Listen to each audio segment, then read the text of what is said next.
Light bill वाढले आणि ते कमी करण्याचा विचार तुम्ही करत असाल तर या व्हिडिओमध्ये तुम्हाला मी अशी एक पद्धत सांगणार आहे की ज्याने तुमचं लाईट बिल इतकं कमी होईल की तुमचा विश्वास देखील बसणार नाही। होय, व्हिडिओच्या शेवटपर्यंत जर तुम्ही या व्हिडिओ बरोबर बनून राहिलात तर तुम्हाला व्हिडिओच्या शेवटच्या भागामध्ये अशा काही गोष्टी, अशा काही पद्धती मी तुम्हाला सांगेन की ज्या लाईट बिल कमी करण्याच्या संदर्भात अतिशय क्रांतिकारी असणार आहे। आता प्रत्येकाला लाईट बिल कमी करायचं आहे, वापर वाढलाय, जसं जसं त्या ठिकाणी माणसाचा विकास होतोय, प्रगती होते, कामाची गती वाढते, तसं तसं लाईटवर चालणारे उपकरणं घरामध्ये वाढत आहे। पूर्वी एक बल्ब असायचा, एक छोटासा फॅन असायचा, त्यानंतर हळूहळू किचनमध्ये मिक्सर आलं, मिक्सर नंतर फ्रीज आलं, मग या गोष्टीपर्यंत लिमिटेड होतं, टीव्ही आला, त्यानंतर पुढे चालून हळूहळू माणूस सुखाच्या शोधात किंवा कामाच्या व्यापामुळे त्या घरामधल्या गोष्टी या यांत्रिकीकरणाने व्हायला लागल्या। त्यानंतर आलं वॉशिंग मशीन, त्यानंतर उन्हाळ्यामध्ये कूलर, त्यानंतर आला एअर कंडिशनर, पाणी तापवण्यासाठी गिझर, म्हणजे असंख्य इतक्या वस्तू आपल्या घरामध्ये असतात तर त्या सर्वच्या सर्व इलेक्ट्रिसिटी म्हणजेच विजेवर चालत असतात। त्यातच एका बाजूला विजेचा वापर वाढलाय, त्याच बाजूला विजेचे दर देखील प्रचंड प्रमाणात वाढलेले आहे, त्यामुळेच वीज बिल हे प्रचंड मोठं त्या ठिकाणी येत आहे। मग हे कमी करायचं तर पहिला पर्याय आपल्या डोक्यात येतो की सोलर बसवून घ्यायला पाहिजे, पण सोलर बसवणं प्रत्येकाला शक्य नाही, त्याच्यासाठी लागणारी गुंतवणूक प्रचंड मोठी आहे। पण या गुंतवणुकीवर पर्याय देखील सबसिडीच्या मार्फत होत आहे, पण सबसिडी वजा जाता देखील भरपूर मोठी रक्कम शिल्लक राहते आणि ती देखील खर्च करणं आपल्या डोक्यात किंवा आपल्या हिशोबात त्या ठिकाणी बसत नाही। मग काय करायला पाहिजे? मग हेच आमच्या टीमने सर्च केलं। यूट्यूबवर सर्च करत असताना आम्हाला असंख्य व्हिडिओ मिळाले की कशा पद्धतीने वीज बिल कमी करायला पाहिजे, तर त्यामध्ये सगळ्यात जास्त पाहिले गेलेले 4-5 व्हिडिओ त्याविषयी आपण चर्चा करू आणि त्यानंतर लगेचच अशा काही गोष्टी मी तुम्हाला सांगेन की ज्या वापरून तुम्ही लगेच तात्काळ तुमचं वीज बिल अतिशय कमी करू शकता। काय झालं, पहिला व्हिडिओ बघण्यात आमच्या आला की जो 4-5 लाख लोकांनी बघितला होता। त्यामध्ये असं होतं की एक चुंबक, छोटंसं एक चुंबक घ्यायचं आहे आणि ते तुमच्या मीटरला लावायचं आहे। व्हिडिओमध्ये जसं पाहताय तुम्ही, मीटरला लावलं का तुमचं मीटरच बंद होतंय आणि वीज बिल कमी होतंय। हा एक व्हिडिओ पाहिला, त्यानंतर पुढे जाऊन आम्हाला एक असा अचंबित करणारा व्हिडिओ भेटला की ज्यामध्ये एक जी आपली वायर असते, जी वायर आपली इलेक्ट्रिसिटी वायर असते, त्यावर वायरची एक विशेष कॉईल बनवायची आहे आणि ती मीटरवर ठेवायची आहे। ती ठेवली की तुमचं जे काय मीटर आहे ते अतिशय स्लो चालतं किंवा बंद होतं। मीटरच बंद झालं तर तुमचं वीज बिल येण्याचा प्रश्नच येत नाही। अगदी त्यानंतर आम्ही पुढे सर्च केलं, आम्हाला त्यामध्ये एक आश्चर्य निर्माण व्हायला लागलं। त्यानंतर आम्ही असं पुढे सर्च करत गेलो तर आम्हाला अगदी आपला टीव्हीचा जो रिमोट असतो तर रिमोटचं बटन दाबून देखील तुमचं वीज बिल कमी होत असतं, असे व्हिडिओ सापडले। अगदी 50 लाख, 60 लाख, 70 लाख, 1 कोटी लोकांनी देखील हे व्हिडिओ बघितले होते। त्यानंतर आम्ही पुढे जाऊन आमच्या असंही लक्षात आलं की जो आपला कॉईन आहे, 5 रुपये 10 रुपयाचं कॉईन आहे, त्या कॉईननी वीज बिल कमी होते।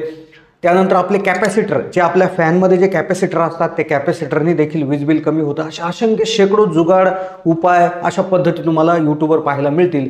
पण त्यानंतर आम्हाला एक असा विशेष व्हिडिओ मिळाला की त्यामधनं आम्हाला समजलं की या सर्व गोष्टी काहीच कामाच्या नाही। एक व्हिडिओ सुरू होताना असं होतंय की एक व्यक्ती आहे ज्याने एक मशीन त्या ठिकाणी ॲमेझॉनवरून परचेस केलं होतं, तर त्यामध्ये असं सांगण्यात आलं होतं की मशीन जर बसवलं घरामध्ये तर तुमचं वीज बिल कमी होतं। त्याने ते बसवलं आणि कुठल्याही प्रकारचं वीज बिल त्याचं कमी झालं नाही, उलट वाढलं। त्याने ते खोलून पाहतं त्याच्या लक्षात आलं की सगळा डुप्लिकेट कार्यक्रम आहे। हे तशाच टाईपचे डिव्हाइसेस किंवा मशीन जे काही छोटे छोटे डिव्हाइसेस आहे आम्ही ॲमेझॉनवर सर्च केले, आम्हालाही दिसले 700 रुपयापासून 2000 रुपयापर्यंत असे डिव्हाइसेस त्या ठिकाणी मिळतात आणि ज्यामुळे तुमचं वीज बिल कमी होतं असं त्याच्यात दावा केला जातो। पण त्याच्यात दुसरं तिसरं काही नसून तुमचे जे कॅपॅसिटर्स आहेत ते कॅपॅसिटर्स टाकलेले असतात आणि ज्याने वीज बिल कमी होत असतं। हे शोधत असताना आम्हाला अजूनही असं सापडलं की स्टँडर्ड्स कंपन्या आहेत, जशा हॅवेल्स कंपनी आहे, तर या कंपनीचं देखील वीज बिल रिड्यूस करणारं एक डिव्हाइस किंवा एक उपकरण त्यांनी बनवलेलं आहे, पण ते उपकरण खास इंडस्ट्रीसाठी आहे। ते यंत्र अशासाठी आहेत की ज्या मोठ्या मोठ्या इंडस्ट्री आहेत, जिथे मॅन्युफॅक्चरिंग चालतं, जिथं मोटर किंवा मोठ्या मोठ्या यंत्रसामुग्री चालतात, तर त्या ठिकाणी पॉवर फॅक्टर कमी करण्यासाठी हे यंत्र बसवलं जातं आणि ज्याद्वारे तुमचं वीज बिल कमी होतं। होय, त्याच्यामध्ये देखील मोठ्या प्रकारचा कॅपॅसिटर असतो। जो छोटा कॅपॅसिटर जे यूट्यूबला व्हिडिओ आपण पाहतो तो लावून तुमचं वीज बिल कमी होऊ शकतं, पण आपल्या घरामध्ये पॉवर फॅक्टर किंवा आपल्या घरामध्ये इतक्या मोठ्या मोटर त्या ठिकाणी चालत नसतात, त्यामुळे आपल्यासाठी काहीच उपयोग होत नसतो। मग काय करायला पाहिजे? कुठला उपाय करायला पाहिजे ज्याने लाईट बिल कमी होईल? तर त्याच्यासाठी आपण एकतर लाईट बंद करा, फॅन बंद करा, वस्तू कमीत कमी वापरा, हे तर आता करू शकत नाही। जितकी लाईट पाहिजे तितकीच आपण वापरतो। आपण अगदी सुजाण नागरिक आहोत, आपल्याला सर्व माहिती आहे, आपण एक्स्ट्रा काहीच वापरत नाही। पर्यावरणाची आपल्यालाही काळजी आहे, मग काय करता येईल? वापर तर कमी करू शकत नाही, मग जास्त वापरूनही लाईट बिल कमी करण्याची काय पद्धत आहे? तर ती पद्धत आम्ही आत्ताच पुण्याला एका ठिकाणी एका कंपनीच्या ऑफिसमध्ये आम्ही गेलो होतो. त्या ऑफिसमध्ये आम्हाला अशी जबरदस्त उपकरणे सापडली की ती उपकरणे जर तुम्ही तुमच्या घरात बसवली तर तुम्हाला कुठल्याही प्रकारचे लाईट बिल हे जास्त येणार नाही. होय, अगदी बरोबर ऐकताय तुम्ही. ही अशी उपकरणं आहे, उदाहरणार्थ आपला फॅन आहे. आपला फॅन जो तुम्ही घरात वापरता, तर त्या फॅनला पर्याय त्या कंपनीचा दुसरा फॅन मोझिटा कंपनीचा BLDC फॅन आणलेला आहे. हे येतं BLDC फॅन येतो. हा जो फॅन आहे, या फॅनमध्ये काय की हा फॅन फक्त 28 वॉटवर चालतो. अच्छा. या फॅनचं कन्झम्पशन जे आहे किंवा याचं जे पॉवर जी मिळते 28 वॉटचे, ट्रेडिशनल वेमध्ये कधी तुम्ही बघायला गेला फॅन जे असतात, जे आपण म्हणतो की माझ्या आजोबांच्या काळाचा फॅन आहे किंवा खूप जुना फॅन आहे, जुनं ते सोनं, ठीक आहे, पण त्याचं जे वॉट जे असायचे ते साधारण तुमचे वॉट ते 80 ते 100 वॉटपर्यंत ते फॅन असायचे. अच्छा. एक कॅल्क्युलेशन कधी केलं आपण रफली, तर साधारण 12 तासाला त्याचं एक युनिट असेल, तर 28 वॉटचा फॅन असेल तर साधारण 36 तासाला याचं एक युनिट तुमचं येतं. 36 तासाला एक युनिट. जवळपास 36 तास चालल्यावर फक्त एकच युनिट पडतं ह्या फॅनच्याद्वारे. त्यानंतर आपल्या घरातली दुसरी वस्तू आहे फ्रीज. या फ्रीजला पर्याय आहे या मोझिटा कंपनीचं सोलर फ्रीज. ह्या फ्रीज असं आहे की याला कुठलीच लाईट लागत नाही, 0 युनिट लाईटवर हे चालतं.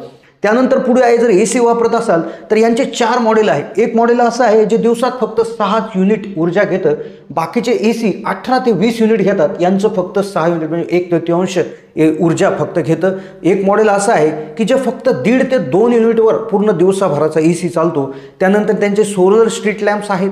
त्यांचं इंडक्शन कुकर आहे जे 0 इलेक्ट्रिसिटी म्हणजे 0 युनिटवर त्या ठिकाणी चालतं. इंडक्शन आहे या ठिकाणी.